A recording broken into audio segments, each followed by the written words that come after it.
So আজকে যাচ্ছি আর আমি আমার মামিদেরকে নিয়ে ঘুরতে। ওরা 12বিশার থেকে এসেছে আমাদের শামুকতলাটা একটু ঘুরে দেখবে, তাই আমি ওদেরকে নিয়ে কিন্তু বেরিয়ে পড়েছি। সো আমরা সবার প্রথমে যাব আমাদের এখানকার সব থেকে সুন্দর জায়গা থানার সামনের সেই কালী মন্দিরটাতে। তো দেখো আমরা পৌঁছে গেছি, এটা হচ্ছে আমাদের শামুকতলা থানা আর এটা হচ্ছে ওখানকার একটা কালী মন্দির।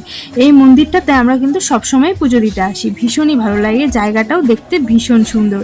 এখানে বসার জন্য সুন্দর বেঞ্চ করে দিয়েছে, তাই আমার মামি আর বুনু কিন্তু এখানে বসে আছে।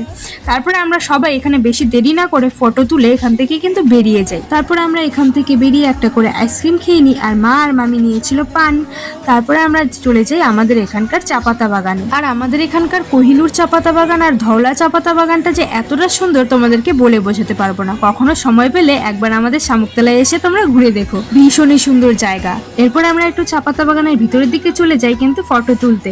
তারপর আমি একটু বুনুকে উঠিয়ে দেখছিলাম যে চাপাতা বাগানে বসালে ঠিক কেমন লাগে। আর বুনুরা একটু বেশি এক্সাইটেড হয়ে গিয়েছিল, তাই একটু ছোটাছুটি করছিল। আর তারপরে আমরা কিন্তু এখান থেকে বেরিয়ে যাই আর রাস্তায় দেখতে পাই যে এখানে ফুটবল খেলা হচ্ছে। দেখো কত লোক এখানে ভিড় করেছে ফুটবল খেলা দেখার জন্য। রাস্তায় যেতে যেতে দেখে ফেললাম কতগুলো বাঁদর। দেখো তো ভিডিওতে ভালো করে বোঝা যাচ্ছে কিনা, কিন্তু বাঁদরগুলো সত্যি ভীষণ কিউট ছিল।